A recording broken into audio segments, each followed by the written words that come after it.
오늘부터 이제 욥기를 6번 볼 예정인데요. 42장이나 되는 성경을 6번으로 끝내려고 하니까 잘 따라오셔야 됩니다.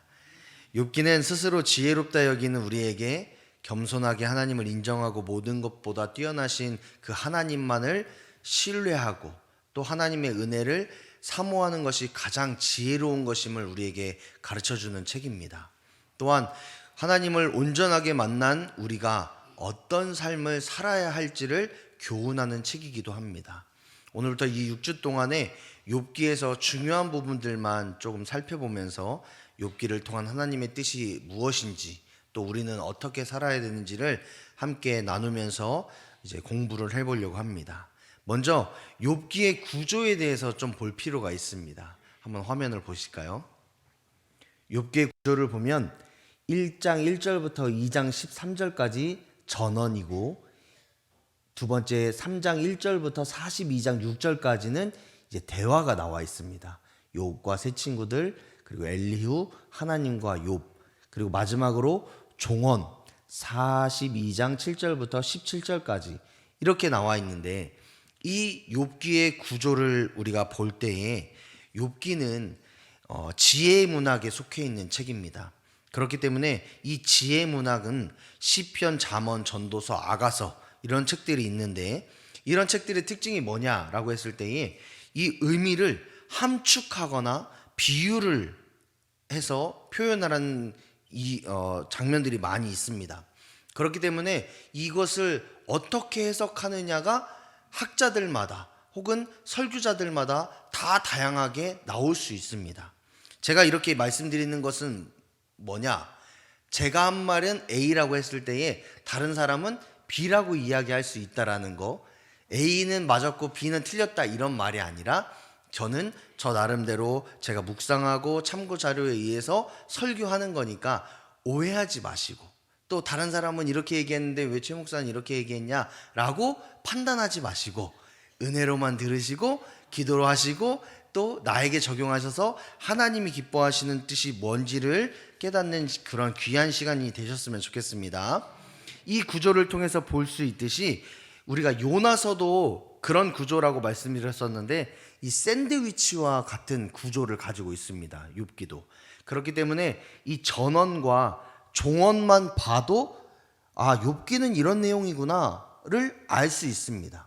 그래서 이 전언과 종언은 산문 형식으로 적어서 이 욥기의 전체적인 이야기들을 다루고 있는 부분이 여기입니다. 그런데 이 두 번째 대화라고 써 있는 이 3장 1절부터 42장 6절까지의 이야기들을 가미시킴으로 인해서 욥기를 조금 더 풍성하게, 또 하나님이 욥을 통해서 원하시는 뜻이 뭔지를 깨달을 수 있는 그런 소스와 같은 혹은 패티와 같은 역할을 하는 게 이 두 번째 대화 부분입니다. 그렇기 때문에 이 대화 부분은 우리가 굳이 바쁘면 안 읽고 넘어가도 되는 부분이기도 해요. 이단은 아닙니다. 그런데 이 대화 부분을 정확히 읽어야 이 욥기의 정확한 흐름을 알 수 있기도 합니다. 그러니까 이런 구조의 욥기가 구성되어져 있고 이런 구조를 가지고 봐야지만 욥기가 점점 더 풍성해질 수 있다는 것을 좀 머리에 두고 이제 시작하도록 하겠습니다.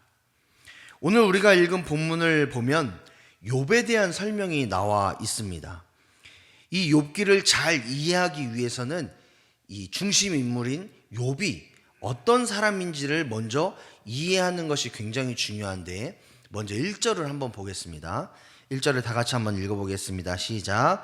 우스 땅에 욥이라 불리는 사람이 있었는데 그 사람은 온전하고 정직하여 하나님을 경외하며 악에서 떠난 자더라. 아멘. 이 욥에 대해서 설명할 때 성경은 1절을 통해서 두 가지로 설명하고 있는데, 첫 번째로는 우스 땅에 살았던 사람이다 라고 설명을 하고 있습니다. 아쉽게도 성경의 옛 지명과 현재 지명이 일치하지 않기 때문에 이 우스라는 땅이 정확히 여기입니다 라고 설명을 할 수 없지만, 이 과거의 지명을 성경에서 그대로 사용했다라는 것은 이유가 있습니다. 그리고 옛 지명을 밝힌 것도 의도가 있다라는 겁니다. 어떤 의도를 가지고 있냐? 이 욥이라는 인물이 성경을 쓰기 위해서, 하나님의 말씀이다라는 이 성경을 좀 풍성하게 만들기 위해서 억지로 가상의 인물로 만들었냐라고 했을 때 그렇지 않다라는 거죠. 역사적인 근거나 또 여러 가지 시대적인 상황들로 인해서 우리가 살펴보았을 때에 이 욥이라는 사람이 실제로 우스라는 땅에 살았고, 그 사람이 이유를 알 수 없지만 저주를 당했다가 회복한 사람이라는 그 기록이 역사적으로 남아 있다라는 겁니다. 그렇기 때문에 이 우스라는 땅 이름을 밝힘으로 인해서 욥이 성경을 위해서 지어진 가상의 인물이 아니라 실존한 사람, 그러니까 하나님의 역사를 경험했던 사람이 욥이다라는 것을 이 욥기 1장 1절에서 우스 땅이라는 이 부분을 통해서 밝히고 있는 겁니다. 그러니까 욥기는 실존의 인물이다라는 것을 이 우스 땅이라는 그 말 하나로 알 수 있고, 두 번째로는 5절의 말씀을 보면 이 욥이 실제로 있었던 사람이었는데 그가 자녀를 위해서 제사장이 되어서 번제를 드렸다는 내용이 5절에서 나옵니다. 이를 통해서 욥이 살았던 시기를 알 수 있습니다. 한 가정에 가장이 제사장이 되어서 가족을 위해서 제사를 드렸던 시기는 우리가 율법 이전의 시기, 그러니까 아브라함과 이삭과 야곱이 살았던 그 족장 시기를 살펴볼 수 있습니다. 그러니까 욥이라는 사람이 성경적으로는 시편 앞에 있기 때문에 뭐 다윗과 동시대 사람이냐 이렇게 볼 수 있는데, 그게 아니라 이 욥이라는 가정에 있는 자녀들을 위해서 제사를 직접 집례했던 것을 유추해 보았을 때에 족장 시대의 사람들, 그러니까 창세기의 사람이지 않았을까라고 이제 시기, 그러니까 욥이 살았던 시기를 유추해 볼 수 있습니다. 따라서 이 욥이 우스 땅이라는 땅에 실존했던 사람이고, 그가 살았던 시기가 아브라함, 이삭, 야곱이 살았던 그 족장 시기의 사람이었다라는 것을 우리는 볼 수 있다라는 거죠. 그렇다면 족장 시대의 우스라는 곳에서 살았던 이 욥을 왜 성경에서 언급을 하고 있고 하나님의 뜻을 그를 통해서 밝히고자 했는지를 살펴봐야 됩니다. 그 이유는 욥의 이름에서 나와 있습니다. 욥의 이름의 뜻이 무엇이냐라고 했을 때에 내 아버지는 어디에 계시는가, 혹은 핍박받는 사람, 이런 뜻을 가지고 있는 게 욥의 이름의 의미입니다. 우리는 이미 욥기를 수십 번 읽어보셨기 때문에 욥이 이제 앞으로 엄청난 시련과 고통을 당할 거고, 그 고통을 당하는 와중에 하나님을 찾기 때문에 이 욥의 이름이 맞다라고 생각을 합니다. 그렇죠? 욥의 내용을 다 알기 때문에 내 아버지는 어디 계시는가, 핍박받는 사람 욥, 이게 성립이 되는 겁니다. 그런데 이 욥은 그 시련을 겪기 전에 욥의 모습을 오늘 담고 있는데, 1장 1절부터 5절까지 담고 있는데, 욥은 자신의 이름의 의미와는 정반대의 삶을 살았던 사람입니다. 한번 보겠습니다. 3절부터 4절까지의 말씀을 보면 그가 엄청난 부자였다라는 것을 보게 됩니다. 또 2절의 말씀을 보니까 그의 아들이 7이고 딸이 3이다, 이렇게 이야기합니다. 그러니까 엄청난 엄청난 부자가 될 수 있는, 그리고 자녀를 10명이나 줄 수 있는 것은 하나님의 축복이 있었기 때문에 그렇습니다. 그죠? 근데 욥의 의미는 핍박받는 사람이었어요. 핍박과 부자가 됐다라는 게 성립이 됩니까? 전혀 되지 않죠. 핍박받고 고난받았다라면 욥은 찢어지게 가난했었어야 됩니다. 거부가 될 수도 없을 뿐만 아니라 자녀도 두지 말았어야 됩니다. 없었어야 되는 거죠. 간절히 원했으나 얻지 못했던 상황이 돼야 됩니다. 그래야 욥이 자신의 이름대로 살았다라는 것을 보여줄 수 있는 겁니다. 그런데 욥은 전혀 그런 인생을 살지 않았습니다. 자신의 이름의 뜻은 핍박받는 사람이었는데 욥은 전혀 핍박받지 않고 풍요로운 사람, 축복을 누리는 사람의 삶을 살았다라는 거죠. 이름과 정반대의 삶. 그가 그런 인생을 살 수 있었던 이유, 그렇게 살 수 있었던 이유가 뭐냐라고 했을 때에 오늘 본문의 1절은 이렇게 이야기합니다. 그 사람은 온전하고 정직하여 하나님을 경외하며 악에서 떠난 자더라. 이것이 바로 욥이 축복받는 인생을 살 수 있었던 근거가 되는 겁니다. 온전한 사람이라는 말은 욥이 완벽하고 죄가 없는 사람이었다라는 의미는 아닙니다. 다만 욥이 인격적으로 도덕적으로 올곧고 건강한 정신과 육신을 가지고 살았던 사람이다라는 것을 말해주는 말입니다. 요즘으로 표현하면은 법 없이도 살 수 있는 사람이 욥이라는 사람입니다. 그리고 정직한 사람이다라는 평가를 받았는데 스스로 올곧고 건강할 뿐만 아니라 욥이 속한 공동체와 사회에서 욥 전혀 어긋남이 없는 사람이야. 정말 대단한 사람이야. 욥 본받고 싶어. 이런 선한 영향력을 끼치고 살았던 사람이 욥이었다라는 거죠.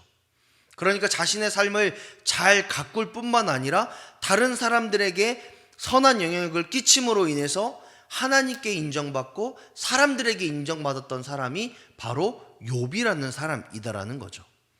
그런데 놀라운 사실이 한 가지 더 있습니다. 욥이 그런 삶을 살 수 있었던 이유를 본문은 욥이 하나님을 경외하며 악에서 떠났기 때문이다라고 표현을 하고 있습니다. 그러니까 욥이 그 지역 사람들에게 잘 보이기 위해서, 혹은 나는 그렇게 배웠으니까, 혹은 나는 그렇게 사는 게 내 적성에 맞아, 이래서 욥이 최선을 다해서 올곧고 정직하고 건강하게 살았던 것이 아니라 욥이 그런 인생을 살 수 있었던 가장 근원적인 이유와 목적은 하나님을 그가 경외했고 악에서 떠나기를 원했기 때문에 그렇다는 겁니다. 욥은 언제나 하나님을 사랑하는 마음으로 하나님께서 원하시는 삶을 살고자 노력했던 사람입니다. 그리고 하나님께서 자신의 삶을 볼 때에 나는 과연 하나님께서 원하시는 삶을 살았는가를 늘 점검했고, 그래서 죄짓지 않으려고 부단히 노력했던 사람이 욥이었다라는 겁니다. 그랬기 때문에 하나님께서는 그 욥, 하나님을 인식하고 경외하는 마음을 가지고 하나님의 말씀에 순종하려고 노력했던 그 욥이었기 때문에 그에게 부자가 될 수 있는 권세도 주셨고, 또 자녀를 10명이나 낳는 축복도 주셨고, 더 나아가서 주변 사람들에게 선한 영향력을 끼치며 살아갈 수 있는 신앙과 삶의 모범이 될 수 있는 사람이 되게끔 하셨다라는 겁니다. 더욱이 이 욥은 자신뿐만 아니라 자신의 자녀들에게도 그러한 삶을 살게끔 가르쳤습니다. 5절의 말씀을 보니까 자녀들이 잔치를 하면서 혹시 하나님께 죄를 범하거나 마음으로 하나님을 욕되게 할 수 있다라는 그 생각이 욥에게 있었기 때문에 자녀의 수대로 하나님께 번제를 드리는 그 수고로움을 감수했다라는 겁니다. 왜요? 자신이 하나님을 경외하며 사랑하고 두려워하는 마음으로 이 세상을 살았던 것처럼 자녀들 역시도 하나님을 두려워하지만 사랑하는 마음, 하나님을 경외하는 마음을 가지고 세상을 살아가는 것이 맞다라는 것을 욥이 가르치기 위해서 했다라는 겁니다. 욥은 자신의 삶만 가꾸고 자신만 잘 산 것이 아니라 주변 사람들에게 영향력을 끼쳤을 뿐만 아니라 자녀들에게도 이런 삶을 살아야 된다라는 것을 성실하게 가르쳤던 삶을 살았던 것이 바로 욥입니다. 그랬기 때문에 하나님은 욥을 극찬하셨고, 그랬기 때문에 하나님의 은혜가 있었다라는 겁니다. 그렇다면 하나님께서 극찬을 하신 욥의 삶은 어땠을까를 볼 때에 욥은 엄청난 축복을 받았습니다. 그런데 이것이 가능했던 이유는 뭐냐라고 했을 때에 우리가 가지고 있는 성경에는 표현되지 않지만 히브리어 성경을 보면 1절과 2절 사이에 바브라는 접속사가 생략되어져 있습니다. 이 바브라는 접속사는 그래서, 그러므로 라는 뜻을 가지고 있어요. 그러면 그것을 넣어서 읽어보면 어떤 말이 되냐? 그 사람은 온전하고 정직하여 하나님을 경외하며 악에서 떠난 자더라. 그래서, 그러므로 그에게 아들 7과 딸 3이 있고 그의 소유가 많았고 또 그가 가지고 있는 그 모든 것으로 인해서 많은 사람들이 훌륭한 사람이라고 인정했습니다. 이런 말이 되는 겁니다. 그러니까 욥이 축복을 받았던 이유는 그가 성실한 삶을 살았고, 그가 건강한 삶을 살았고, 그가 죄짓지 않는 그런 삶을 살았기 때문이 아니라, 그의 삶을 보면서, 하나님을 경외하는 그의 욥의 삶을 보면서 하나님이 축복을 주셨고, 그러므로 인해서 욥이 잘 됐다라는 것을 이 성경은 이야기하고 있다라는 겁니다. 따라서 우리가 욥의 삶을 볼 때에, 와, 욥, 나도 욥처럼 부자 되고 싶어. 아, 욥처럼 자녀도 잘 됐으면 좋겠어. 욥처럼 이렇게 살았으면 좋겠어. 이렇게 볼 것이 아니라 욥을 축복하신, 욥을 정말 잘 되게 하셨고 훌륭한 사람이라고 인정받게 하신 분이 누구인지를 볼 필요가 있다라는 거죠. 욥의 삶을 통해서 우리가 보아야 될 것은 욥을 훌륭하게 하신 하나님의 능력, 하나님의 섭리, 하나님의 선물을 보아야 됩니다. 따라서 이 욥기를 통해서 우리는 두 가지 은혜를 묵상할 수 있는데, 첫 번째는 하나님의 축복은 하나님을 경외하는 자가 받는 선물이다라는 것을 우리가 묵상할 수 있습니다. 우리는 모두 다 잘 되셔야 합니다. 네, 최고 크네요. 아멘이. 특히 하나님을 믿기 때문에 우리는 더욱더 잘 돼야 됩니다. 과거 우리 어르신들이 교회에서 전도하실 때마다 이런 말들을 하셨어요. 예수님 믿으면 다 잘 돼. 예수님 믿으면 다 풀려. 예수님 믿으면 자녀가 잘 돼. 이런 말들을 하면서 전도하셨던 적이 있습니다. 그래서 성공이나 물질, 건강, 명예를 얻고 싶은 사람들이 교회로 찾아왔습니다. 그리고 그런 사람들에게 욥은 굉장히 선망의 대상이 되었습니다. 왜냐하면 욥은 많은 것을 누렸던 사람이기 때문에 그렇습니다. 그런데 우리는 이 욥이 많은 것을 누렸고 부자가 됐고 이것을 볼 게 아니라 그가 왜 축복받았는지, 왜 하나님의 은혜를 받으며 살았는지를 정확히 봐야 됩니다. 여러분, 교회를 혹은 하나님을 믿는 이유와 목적이 물질이나 건강이나 자녀가 잘 되는 거나 명예를 얻는 것이 목적이 되면 되겠습니까? 안 됩니다. 하나님을 자신의 물질이나 건강이나 명예를 주시는 분으로 여겨서는 절대로 안 됩니다. 왜냐하면 하나님은 그런 것을 우리에게 주시는 분이지만, 그러나 그것이 하나님을 믿는 목적과 이유가 되어서는 안 되는 이유가 뭐냐? 우리의 삶은 풍부할 때도 있지만 부족할 때도 있습니다. 잘 될 때도 있지만 어려울 때도 있습니다. 그러면 잘 될 때는 하나님이 살아서 역사하시는 거고, 어렵고 힘들 때는 하나님이 안 계시는 겁니까? 우리의 삶을 버린 겁니까? 아니지요. 우리가 믿는 하나님은 잘 될 때도 우리의 하나님이시지만 어려울 때도 우리의 하나님 되십니다. 잘 될 때에도 우리와 동행하시지만 어려울 때도 우리와 동행하시는 하나님이십니다. 따라서 그 이유와 목적이 하나님을 향해야지, 믿음의 목적이 하나님을 바라보는 것이어야지, 건강이나 물질이나 명예 때문에 하나님 믿는다라고 하면 우리는 시험당합니다. 고난이나 어려움이 찾아올 때마다 우리는 믿음이 흔들리고 신앙이 흔들릴 수밖에 없습니다. 욥은 언제나 자신의 삶의 모든 기준을 하나님께 맞췄습니다. 물질이나 건강이나 명예에 자신의 삶의 기준을 맞추고 살았던 사람이 아니라 그것을 선물로 주시는 하나님이 내 삶의 기준이다, 내 삶의 기준은 하나님을 두렵고 떨리는 마음으로 온전히 섬기는 것이 내 삶의 기준이다. 이런 마음을 가지고 살았던 사람이 바로 욥이라는 겁니다.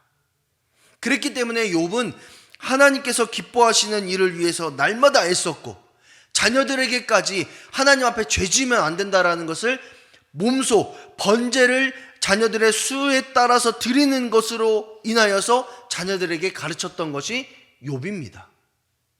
그렇기 때문에 욥의 모든 삶의 기준과 방법은 하나님을 향해 있다라는 것을 우리가 보게 되는 겁니다. 그랬기 때문에 이 욥의 중심을 하나님께서 아셨기 때문에 욥을 축복하셨고 그의 삶 가운데에 날마다 은혜 위에 은혜를 더하신 겁니다. 그것이 바로 욥이 하나님의 축복을 받을 수 있었던 비결입니다. 그렇다면 하나님의 축복을 받는 비결이 저와 여러분에게는 어떻게 적용이 되겠습니까? 우리도 욥과 같이 하나님의 은혜와 축복을 누릴 수 있는 자격이 있습니다. 여러분 믿으십니까? 우리는 하나님의 은혜와 축복을 받아야 되는 사람입니다. 왜냐? 우리는 모두 하나님의 자녀이기 때문에 그렇습니다. 제가 옆집 아이가 굉장히 이쁘다고 옆집 아이한테 막 제가 번 돈을 다 주고 제가 좋은 거 다 갖다 주고 이게 맞습니까? 아니면 제 사랑스러운 아이들이 좀 모자라고 볼품없어도 그 아이들에게 물질을 주고 시간을 주고 또 제가 가지고 있는 좋은 것들을 다 주는 게 맞습니까? 굉장히 어려운 퀴즈를 제가 드렸죠? 네. 아무리 옆집 아이가 훌륭하고 아무리 옆집 아이가 잘 될 것 같아도 옆집 아이는 옆집 아이입니다. 내 아이가 아니라는 거죠. 마찬가지로 하나님의 자녀된 우리이기 때문에 하나님은 좋은 것을 주셔야 되는 의무와 책임이 있습니다. 여러분 믿으시죠? 다만 결정적인 차이가 있다라면 욥과 우리의 결정적인 차이가 있다라면 욥은 항상 그의 모든 삶의 기준을 하나님께 맞췄고 하나님께서 원하시는 뜻대로 살았다라는 것, 우리는 내가 원하는 것을 하나님에게 요구하고 있고 그거 안 주면 땡깡 부리고 있는 거, 이 차이가 있을 수 있죠. 우리도 자녀를 키워보셔서 잘 아실 겁니다. 자녀가 조금 부족하고 연약하고 조금 서툴러도 부모인 우리의 마음을 헤아리고 우리가 원하는 거, 우리가 바라는 거, 또 우리의 기쁨이 되기 위해서 막 애쓰면 그 자녀의 그 삶의 모습이 조금 서툴르고 조금 모자라도 그걸로 인해서 우리는 기쁩니다. 왜냐? 이 아이가 부모인 우리의 마음을 헤아리는 모습이 보이니까요. 마찬가지입니다. 하나님 앞에서 하나님의 자녀된 우리 역시도 비록 서툴고 잘 안 되고 수시로 넘어지고 유혹에 쓰러지고 좌절하고 그럴지라도 하나님의 뜻대로 살기 위해 날마다 애쓰고 수고하고 내 모든 기준을 하나님께 맞추면서 몸부림치는 그 모습을 하나님이 기뻐하신다라는 겁니다. 완벽하게 살고 완벽하게 하나님 뜻대로 순종하기 때문에 기뻐하시는 것이 아니라 그러려고 노력하니까, 그러려고 애쓰니까 그것을 하나님이 기쁨으로 여기신다라는 겁니다. 마태복음 6장 33절의 말씀을 우리 다 같이 한번 읽어보겠습니다. 마태복음 6장 33절의 말씀입니다. 시작. 그런즉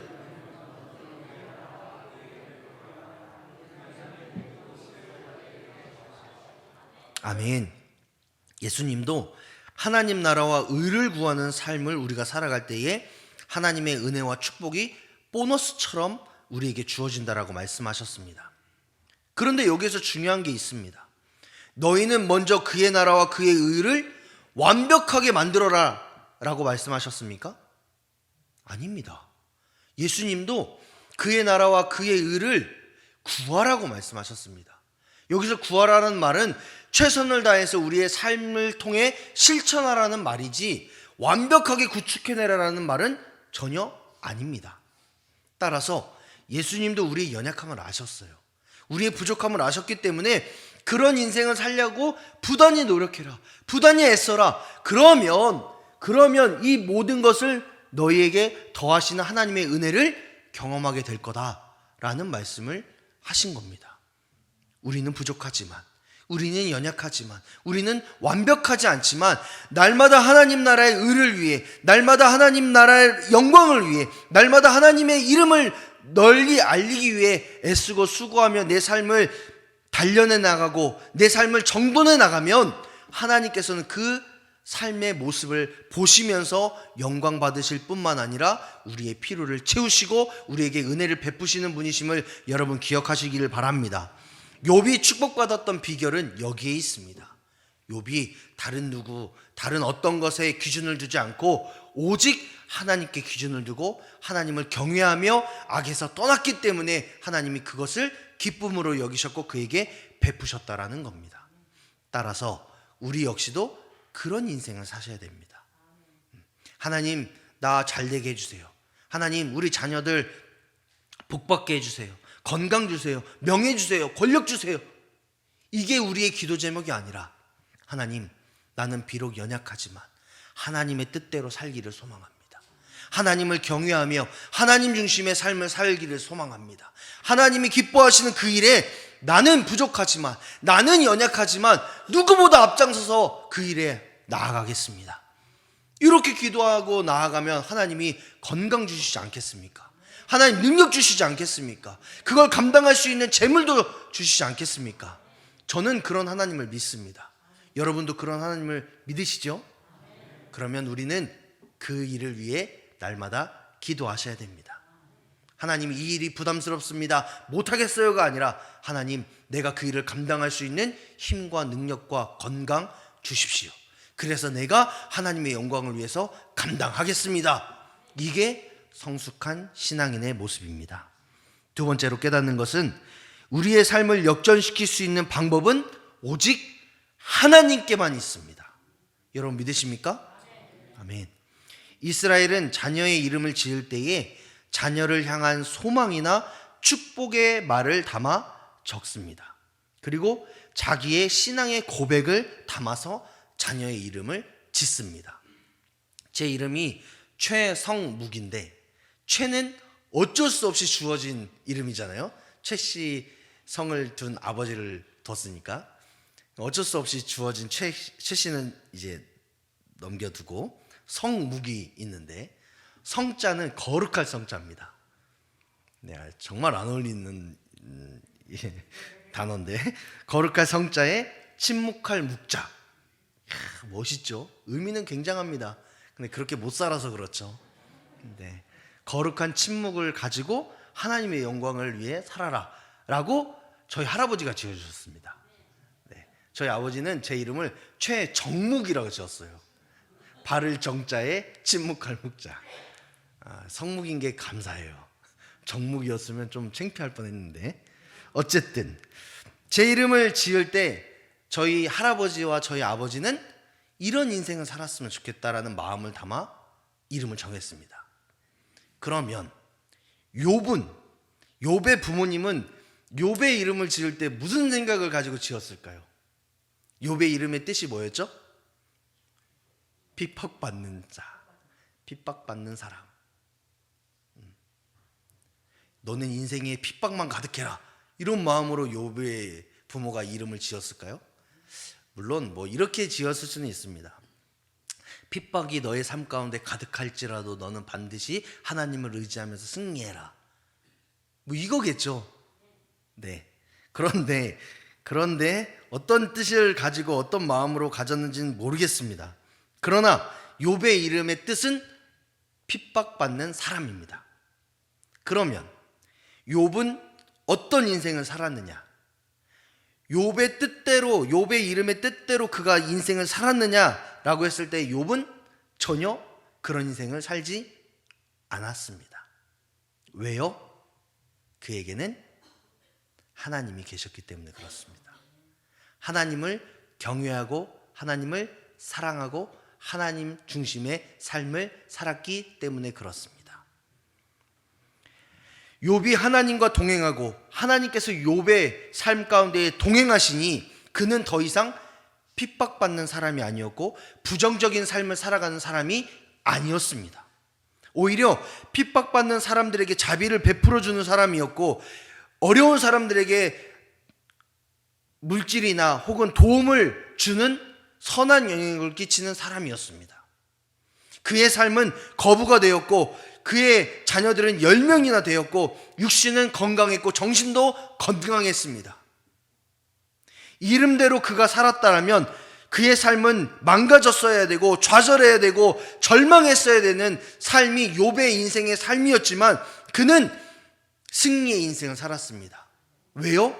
하나님과 동행했기 때문에, 하나님의 은혜를 누렸기 때문에, 하나님만을 의지했기 때문에, 그 역전시키는, 삶을 역전시키시는 그 하나님을 욥이 신뢰했기 때문에 그렇습니다.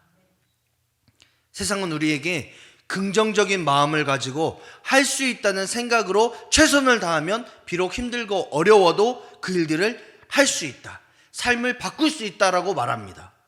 그런데 믿음의 사람인 우리는 그 말이 절반만 맞은 것을 알고 있습니다. 성경과 믿음의 사람들을, 믿음의 선배들의 삶을 보면 최선을 다해 자신의 삶을 살아가는 것도 중요하지만 그거보다 더 중요한 것이 있다라면 우리의 삶을 선한 길로 인도하시는, 우리의 삶을 역전시키시는, 고난과 어려움에서 승리와 확신과 감사와 찬양으로 인도하시는 분이 여호와 하나님이시고 그 여호와 하나님만을 우리가 의지하며 바라보며 순종하며 살아가는 것이 맞다라는 것을 성경은 우리에게 가르쳐주고 있습니다. 그것을 우리가 믿고 의지하며 순종할 때에 우리의 삶도 역전될 줄 믿습니다. 역전시키실 그 하나님, 역전시키셔서 우리를 감사와 찬양으로 인도하시는 그 하나님이 우리의 삶 가운데 동행하실 때에 우리의 삶은 역전될 수 있습니다. 요한복음 15장 5절의 말씀을 보면 나는 포도나무요 너희는 가지라.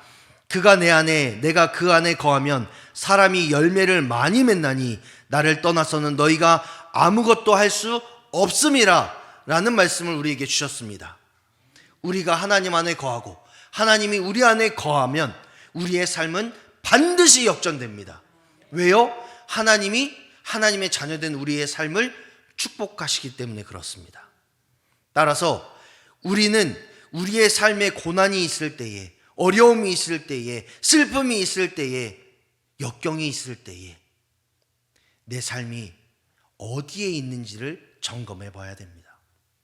과연 내가, 내 삶이, 내 가정이, 내 모든 삶의 모든 순간이 하나님 안에 있는가, 아니면 하나님 밖에 있는가를 점검해 보셔야 됩니다. 그리고 날마다 기도하셔야죠. 하나님, 내가 주님 안에, 주님이 내 안에 있기를 소망합니다. 내 안에 계셔서 우리와 함께 하셔서 우리의 삶을 역전시켜 주심으로 인해서 슬픔은 변하여 기쁨이 되고 고난과 어려움은 변하여 감사와 찬양이 되는 내 삶을 하나님 허락해 주십시오. 이렇게 기도하며 나아가셔야 되죠. 우리 하나님은 역전의 하나님이심을 여러분 믿으시기 바랍니다. 우리가 하나님 안에 거하면, 하나님 안에 있으면, 하나님께서 우리의 삶 가운데 함께 하시면 반드시 역전은 일어납니다. 하나님께 사랑하신 여러분, 간절히 소망하기는 저와 여러분은 욥과 같이 진실하게 하나님만을 경외하며 하나님 중심의 삶을 살아가시기를 축복합니다. 하나님께서 주시는 그 은혜와 축복의 목적이 아니라 하나님과 동행하는 것, 하나님을 의지하는 것, 하나님을 바라보는 것, 하나님의 말씀에 순종하는 것이 저와 여러분의 간절한 기도의 제목이 되시기를 축복합니다. 우리가 그런 삶을 살아갈 때에 하나님은 반드시 우리를 축복하시고 우리의 삶을 역전시키실 줄 믿습니다.